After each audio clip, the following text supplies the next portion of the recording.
This is row 7. You can see that design elements have come together, but they haven't crossed.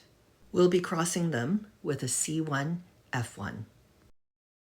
These two design elements are going to cross with a C1, F1.